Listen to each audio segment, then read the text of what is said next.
Za vsako uspešno preobrazbo življenjskega stila vam svetujem, da spremenite prehranjevalne navade. Ne poslužujte se diet, kajti te so praviloma na dolgi rok neučinkovite.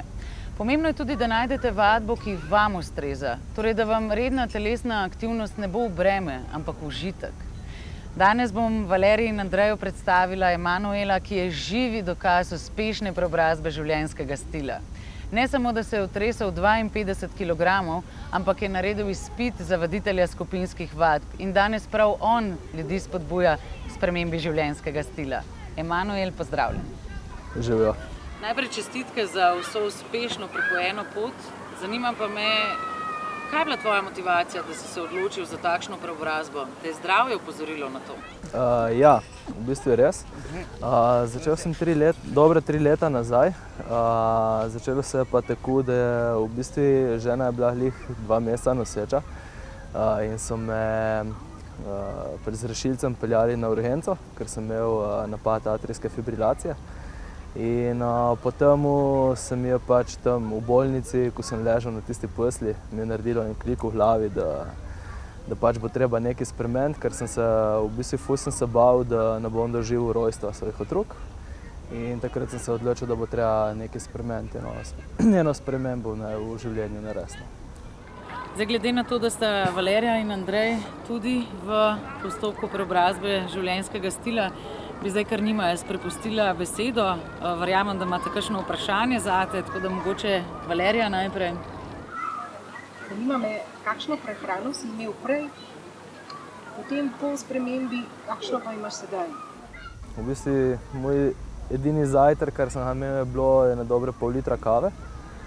Pa sem šel ponavadi na delu, pa sem imel okoli poldne en velik sendvič.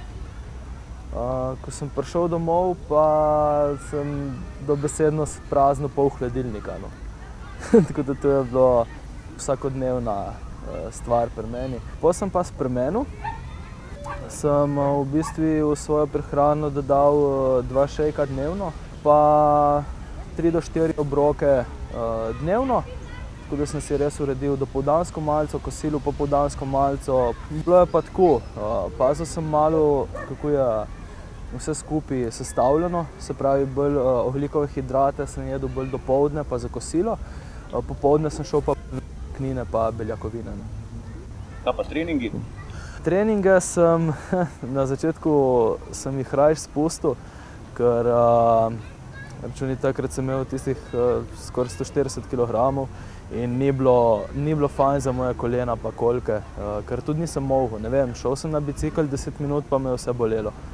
Tako da najprej sem mogel s prehrano, da sem sam shujšal 20 kil, potem sem pa začel še malo športom. Emanuel, daj prosim te povej mi, kako si se počutil pred preobrazbo, kako se počutiš pa danes? Dobro vprašanje. Pred preobrazbo, ja, zbujal sem se že utrujen, hodil sem na delo, pa sem bil brez volje, res energija, če imaš od 1 do 10 je bila na -2. Pač živel sem. Če pa pogledam zdaj, kakšna je kvaliteta življenja pa vse, je pa nenormalno drugače, res. Zjutraj se zbudim, pa paf energije, ful, čez cel dan. Tistega popoldanskega spanca, ko sem prej mogel nujno biti, ga zdaj ni več. Itak počutim se lažje, stvari lahko delam, ko jih prej nisem mogel delati. Skratka, življenje zdaj je top, ne morem drugega reči. Če se spomnim res tisto, kar je bilo nazaj, ne bi šel nikoli več na tista pota, res. Danes si ti v vlogi trenerja za druge in jih spodbujaš k aktivnemu življenjskemu stilu. Pa me zanima, si si mogoče pred preobrazbo v svojih sanjah sploh kdaj to predstavljal ali pa mogoče želel, je bila to tvoja želja? Ja, že od majhnega sem si jaz sploh želel nekaj biti v športu. Ampak, kako bom rekel, ko smo bili še v osnovni šoli, sem si želel igrati košarko, pa sem bil predebel pa prepočasen, tako da sploh me trener ni spustil zraven.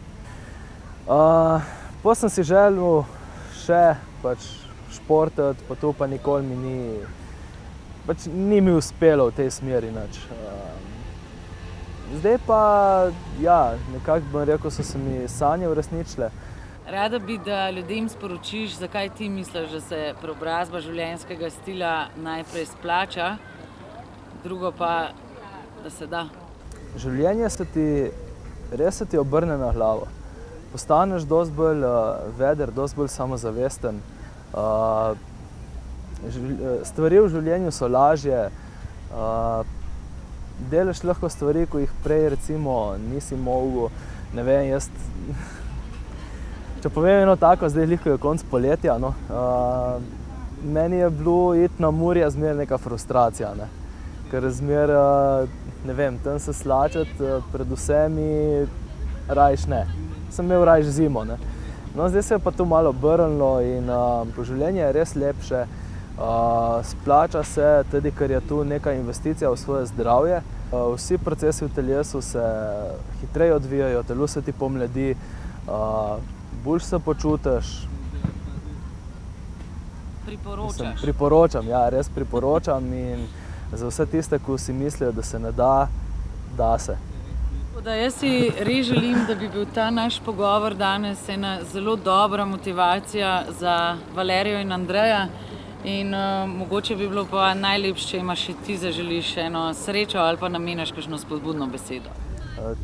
Ja, bom eno lepo besedo, pač eno misel. Kadar se odločiš za eno tako pot, edina stvar, kar je ne smeš nikoli opustiti, je volja in vztrajanje. Ker če to mine, da nimaš več volje, nimaš več motivacije, pol pa se ti ne da, pa vse zvodeni vse. Če imaš pa to voljo, zagnanost, pa narediš vse. Res. Če ste se odločili, da bi tudi sami radi poskusili vzpostaviti bolj zdrav način prehranjevanja, nekaj osnov. Poznamo 3 vrste makrohranil: beljakovine, maščobe in ogljikove hidrate. In to je vse. Drugo ne obstaja. Vkolikor želite bolj zdrav način prehranjevanja, je potrebno ta makrohranila med seboj primerno uskladiti. Evolucijsko smo narejeni tako, da smo nagnjeni k debelosti in ker nas najbolj redijo ogljikovi hidrati, je to makrohranilo, ki ga bomo morali omejiti.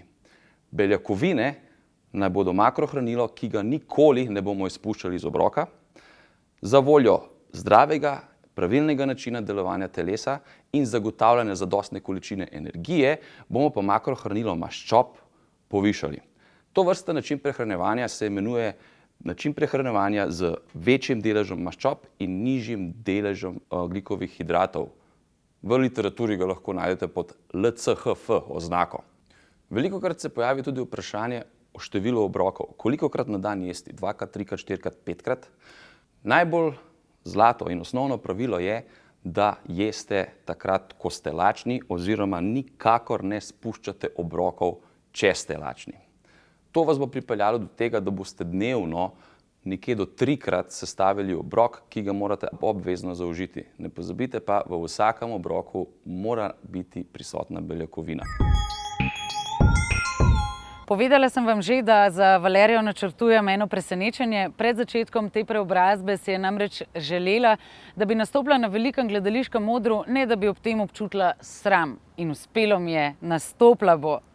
Predtem pa bomo najprej preverili še, ali se že lahko spravi v tisto čudovito večerno obleko, ki je vse do zdaj samevala v njeni omari. Preverili bomo pa tudi, kako meni stoji obleka, ki jo bom nosila na poroki od moje prijateljice.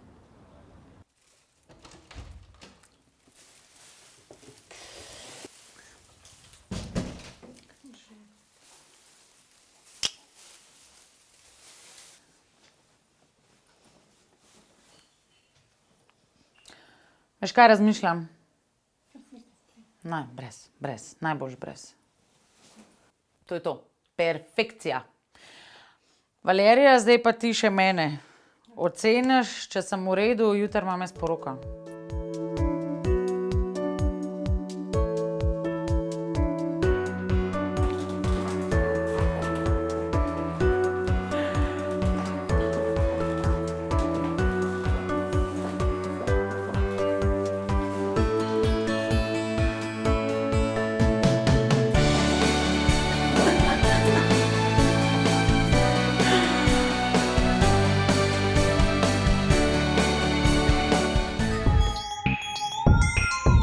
Moram reči, da sem tudi sama malo vznemirjena pred Valerijinim velikim nastopom. Saj mislim, da vsi vemo, da nastopanje pred velikim številom ljudi res ni mačji kašelj. Kako se je odrezala, boste izvedeli prihodnjič. In prihodnjič tudi o tem, kako je hitre zmenke doživljal Andrej. Do takrat se družimo na Facebooku. Čau!